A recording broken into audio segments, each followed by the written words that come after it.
പാട്ടിടാത്ത ബസ്സും പാട്ടിടുന്ന ബസ്സും രണ്ടും നമുക്ക് ഓപ്ഷൻ ഉണ്ടെങ്കിൽ തീർച്ചയായും നമ്മൾ പാട്ടിടാത്ത ബസ് തിരഞ്ഞെടുക്കുക.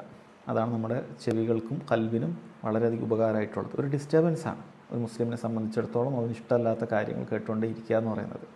ഇനി അതല്ല, നമ്മുടെ സഞ്ചരിക്കാനുള്ള വഴിയിൽ പാട്ട് കേട്ടുകൊണ്ട് പോകുന്ന ബസ് മാത്രമേ ഉള്ളൂ എങ്കിൽ നമുക്കതിൽ കുറ്റമില്ല. കാരണം പാട്ട് കേൾക്കുന്നതും നമ്മൾ ആസ്വദിക്കുന്നതും തമ്മിൽ വ്യത്യാസമുണ്ട്. കേൾക്കുക എന്ന് പറഞ്ഞാൽ നമുക്ക് എന്തൊക്കെയോ കേൾക്കേണ്ടി വരും റോട്ടിൽ പോകുമ്പോൾ. അത് നമ്മൾ കേട്ട് ആസ്വദിക്കാൻ വേണ്ടി ലിസൺ ചെയ്യുന്നതല്ല, ജസ്റ്റ് ഹിയറിംഗ് ആണ്. അത് കുഴപ്പമില്ല.